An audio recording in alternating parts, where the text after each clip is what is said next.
नमस्कार शिक्षक साथियों, मेरे YouTube चैनल टेक्निकल टीचर में आपका बहुत बहुत स्वागत है। आज इस वीडियो में हम दिनांक 29/11/2024 को संपन्न परख मार्क टेस्ट कक्षा 9वीं के प्रश्नों का अभ्यास करेंगे और जानेंगे कि सही ऑप्शन क्या होगा। तो चलिए शुरुआत करते हैं। सबसे पहले शुरुआत करते हैं हिंदी भाषा से। तो दिए गए गद्यांश को पढ़ें और 1 से 5 तक के प्रश्न का उत्तर दें। चलिए इस गद्यांश को हम पढ़ेंगे। मुझे किताबों की दुनिया में खो जाना बहुत पसंद है। ओह, मेरा मतलब है मेरे शहर की सार्वजनिक लाइब्रेरी। जैसे ही आप प्रवेश करते हैं आपको किताबों से भरी अलमारियां दिखाई देती है। मैं कहूँगा कि यह काफ़ी भारी है, लेकिन फिर आपको ऐसे लोग मिलेंगे जो आपकी मदद कर सकते हैं। मेरा लाइब्रेरियन मेरे स्कूल प्रोजेक्ट के लिए किसी भी किताब की तलाश कर सकता है और अच्छी सिफारिशें भी सुझा सकता है। वह बच्चों के लिए बुक क्लब और कहानी सुनाने के सत्र जैसे मज़ेदार कार्यक्रम भी आयोजित करता है। वह निश्चित रूप से काफ़ी लोकप्रिय है। लाइब्रेरियन चीज़ों को व्यवस्थित भी रखता है और यह सुनिश्चित करता है कि किताबें सही जगह पर वापस आएं।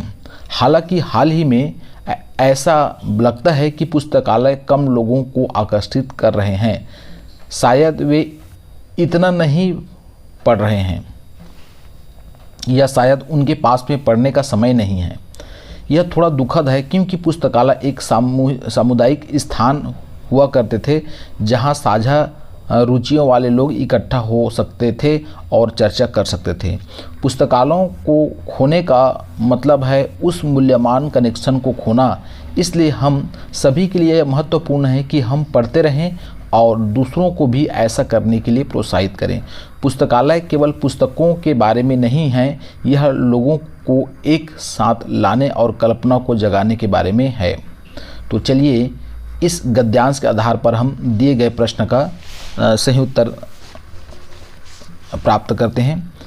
प्रश्न पहला है, लेखक को क्या बहुत ज़्यादा प्रभावित करता है? तो यहाँ पर सही उत्तर हो जाएगा बी, लाइब्रेरी में लोगों से मिलना एवं कल्पना शक्ति को जगाना। दूसरा है, गद्यांश के अनुसार लाइब्रेरियन क्या नहीं करता? तो यहाँ पर सही उत्तर हो जाएगा सी, बच्चों के लिए स्कूल प्रोजेक्ट बनाएं।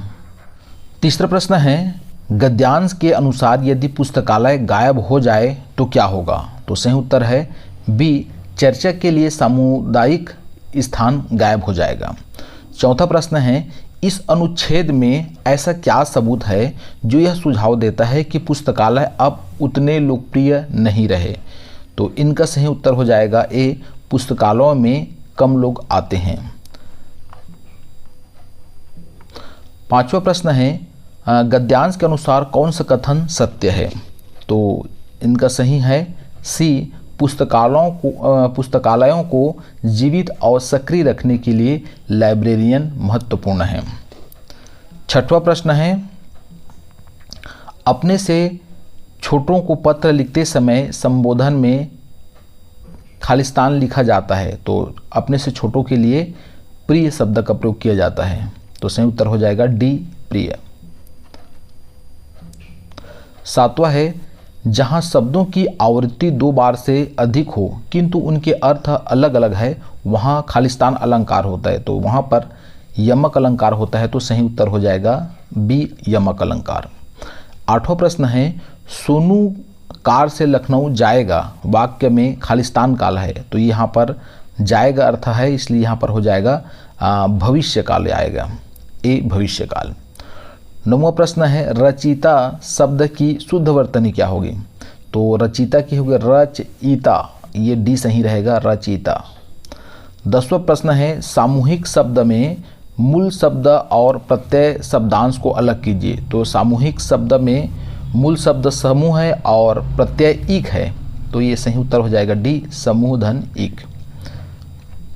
11वां प्रश्न है, बर्तन शब्द की शुद्ध वर्तनी है। तो बर्तन को किस प्रकार से लिखा जाता है? बर्तन। तो ये बी सही हो जाएगा, बर्तन।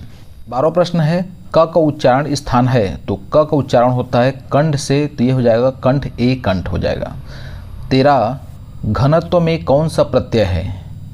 तो तो घनत्व में यहाँ पर त्व प्रत्यय लगेगा। 14, ये जो चिन्ह दिया है कोष्टक के अंदर कौन सा चिन्ह है, तो ये चिन्ह होता है अल्प विराम का चिन्ह।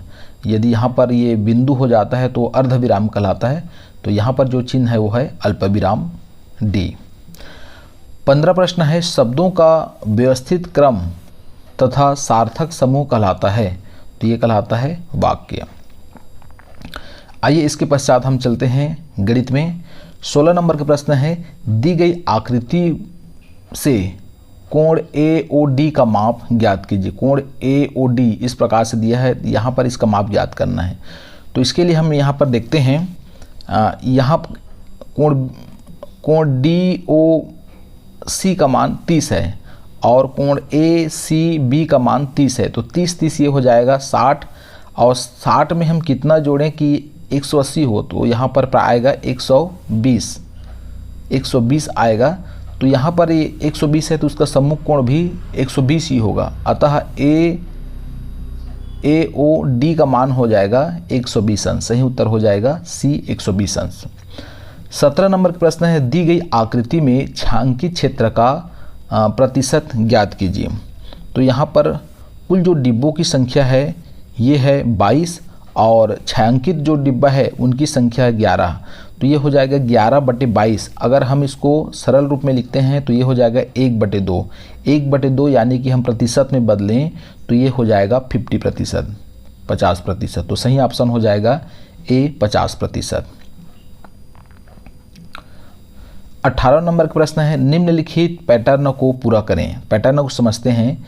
देखिए 21 में 21, 23, 25, 27 और 29 सभी को हम अगर जोड़ते हैं तो ये टोटल प्राप्त होता है 125, और 125 को हम लिख सकते हैं 5 के घात 3, 5 गुणित 5 गुणित 5, 5 पंचे 25, पंचे 125। तो सही उत्तर हो जाएगा C 5 का घात 3। सही उत्तर हो जाएगा 5 का घात 3। 19वां नंबर के प्रश्न है, यदि 19वां नंबर का प्रश्न है, एक बोर्ड की लंबाई 7 फीट 9 इंच है। यदि उसे 3 बराबर भागों में बांटा जाए तो प्रत्येक भाग की लंबाई होगी। यदि 7 फीट को हम 3 भागों में बांटते हैं तो ये हो जाएगा 2 फीट में हो जाएगा और 1 फीट 9 इंच बचेगा। उसको हम अगर इंच में बदलते हैं तो ये प्राप्त हो जाएगा 12 और 9, ये हो जाएगा 21। 21 को हम 3 भागों में बांटते हैं तो 3 सत्ते 21 प्राप्त हो जाएगा। तो कुल मिलाकर के हमारा उत्तर हो जाएगा 2 फीट 7 इंच। तो सही उत्तर हो जाएगा D। 20वां नंबर के प्रश्न है, यदि 2 दर्जन केले का मूल्य 96 रुपया है तो 4 केले का मूल्य होगा।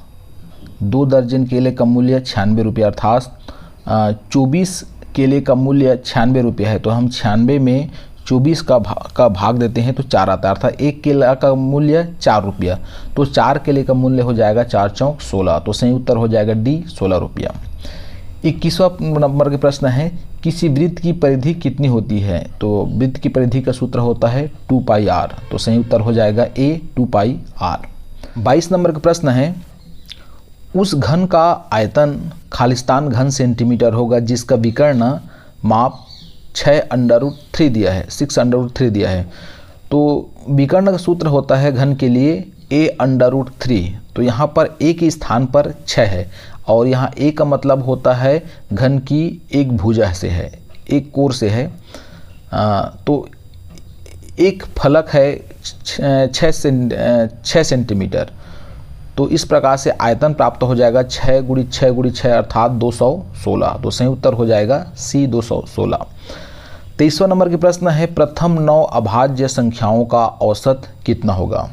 तो प्रथम 9 अभाज्य संख्या होगा 2, 3, 5, 7, 11, 13, 17, 19 और 23।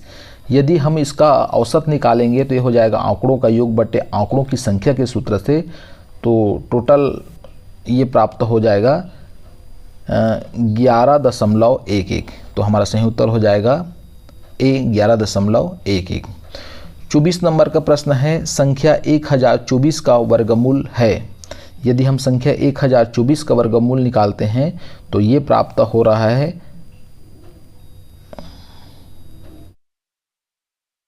32। तो 32 प्राप्त होगा, तो हमारा सही उत्तर हो जाएगा डी 32। 25 नंबर के प्रश्न है, एक किताब की दुकान के मालिक ने 60% किताबें बेच दी और अभी भी उसके पास में 540 किताबें हैं। इनके पास मूल रूप से कुल कितने किताबें हैं? तो यहाँ पर 60% किताबें बेची गई है, तो आप यहाँ पर निकाल सकते हैं कि शेष किताबें का जो प्रतिशत है, जो बची हुई किताबें हैं उनका प्रतिशत 40% होगा।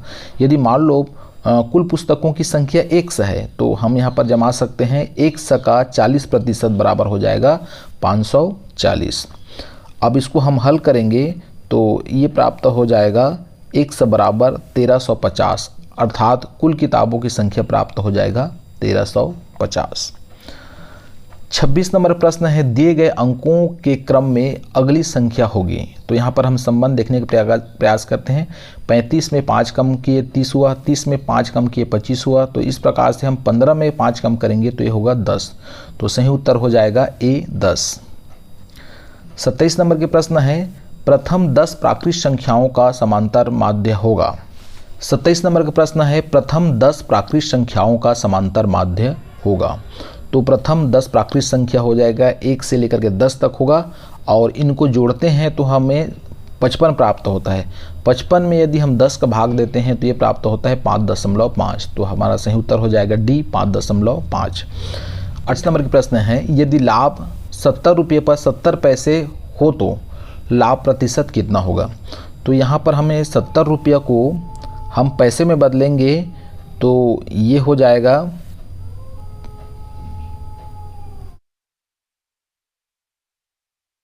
यदि 70 रुपये को हम पैसे में बदलते हैं तो हो जाएगा 7,000 पैसा।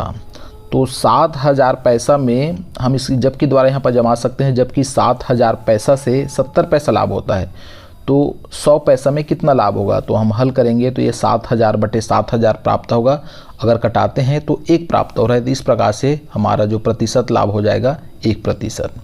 तो हमारा सही ऑप्शन हो जाएगा बी। 29 नंबर के प्रश्न है, एक पहिया 1000 चक्कर में 88 किलोमीटर दूर पूर्ण करता है, उसे पहिए की त्रिज्या ज्ञात कीजिए। तो 88 किलोमीटर बराबर हम अगर मीटर में बदलें तो ये हो जाएगा 88,000 मीटर। 1000 चक्कर में फिर 1000 चक्कर में 88,000 मीटर तय करती है, तो एक चक्कर में 88 मीटर तय करेगी। पहिया की परिधि का सूत्र हम जानते हैं 2πr। तो 2πr बराबर हो जाएगा 88, और हम अगर तिर्यक गुणा करके r का मान निकालते हैं तो ये प्राप्त होता है 14 मीटर। तो हमारा सही उत्तर हो जाएगा ए 14 मीटर। 30वां प्रश्न है, एक घन में कुल फलक होते हैं, तो घन में कितने फलक होते हैं 6। तो सही ऑप्शन हो जाएगा बी 6 फलक। अब आते हैं सामाजिक ज्ञान में। 31वां नंबर का प्रश्न है, राजू शहर की भीड़ भाड़ और प्रदूषण से परेशान होकर वापस अपने गांव जाना चाहता है, पर कुछ लोग उसे बलपूर्वक रोकते हैं। ऐसा करने से किस मौलिक अधिकार का हनन होता है। तो यहाँ पर है डी स्वतंत्रता का अधिकार। सबका अधिकार है कि वो कहीं पर भी, चाहे शहर हो या गाँव में, रह सकता है। तो यदि कोई ऐसा उसको रोकता है तो ये उसका स्वतंत्रता का अधिकार का हनन है। तो सही उत्तर हो जाएगा डी। 32 नंबर का प्रश्न है, मिट्टी निर्माण के दौरान चट्टानों के छोटे छोटे टुकड़ों में टूटने के लिए कौन सी प्रक्रिया जिम्मेदार है। तो इसको कहते हैं अपक्षय। तो सही उत्तर हो जाएगा बी अपक्षय। 33 नंबर के प्रश्न है, यह चित्र जनसंख्या परिवर्तन की किस प्रकृति को बता रहा है। तो आप चित्र में देख पा रहे हैं, तो यहाँ पर जन्म दर का वजन झुका हुआ है और मृत्यु दर कम है। तो जन्म दर ज़्यादा और मृत्यु दर कम हो गई तो क्या होगा, जनसंख्या का बढ़ना। तो सही उत्तर हो जाएगा डी जनसंख्या का बढ़ना। 34 नंबर का प्रश्न है, अगर आप अपनी कक्षा में हैं और भूकंप आता है तो खुद को बचाने के लिए तत्काल आप क्या करेंगे। तो सही उत्तर हो जाएगा अपने सर को ढककर उसे बचाएंगे। तो 35वां नंबर का प्रश्न होगा, 1857 ईस्वी की क्रांति से के असफलता का कारण था। तो इसका असफलता के क्या है, केंद्रीय नेतृत्व का अभाव, शिक्षित वर्ग तथा राजवाड़े का असहयोग और पर्याप्त मात्रा में हथियार का अभाव। तो ये सभी इनका कारण है। तो सही उत्तर हो जाएगा सी, उपरोक्त समस्त विकल्प सत्य है। 36 नंबर का प्रश्न है, कक्षा में लैंगिक समानता बनाए रखने के लिए एक शिक्षक को क्या करना चाहिए?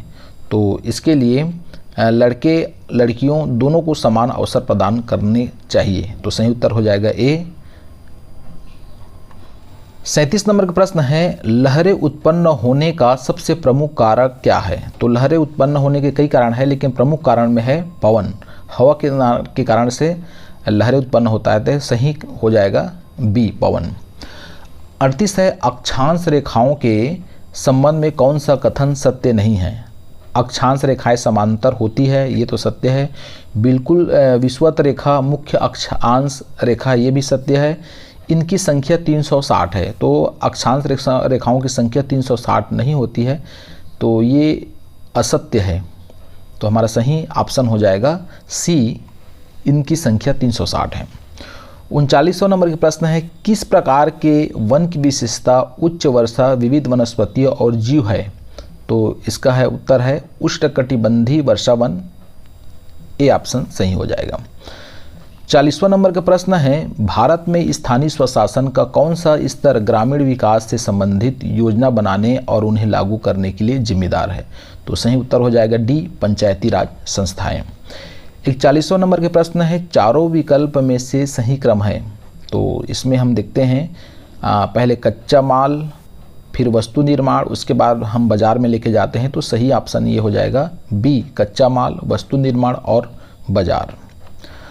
42 नंबर का प्रश्न है, संसाधनों का सतर्कतापूर्वक उपयोग करना उन्हें नवीनीकरण के लिए समय देना कहलाता है। संसाधन का संरक्षण, तो सही उत्तर हो जाएगा सी, संसाधन का संरक्षण।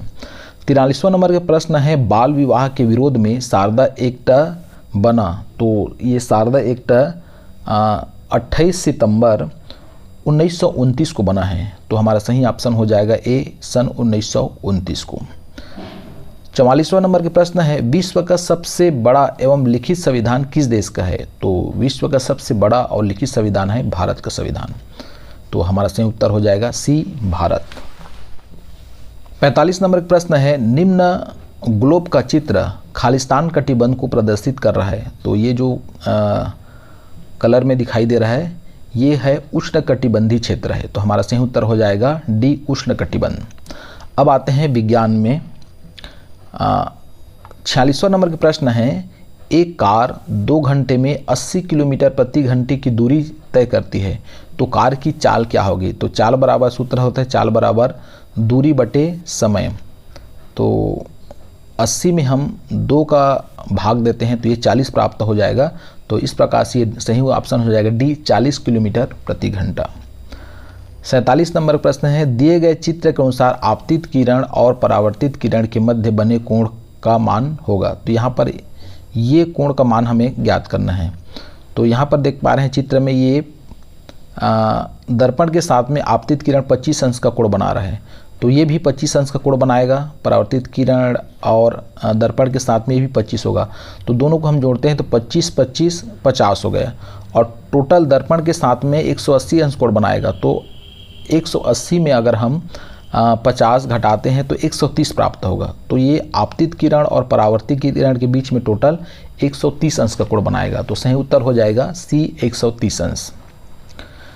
48वां नंबर के प्रश्न है, किलोवाट घंटा मात्रक है? तो किलोवाट ऊर्जा का मात्रक है, किलोवाट प्रति घंटा ऊर्जा का मात्रक है।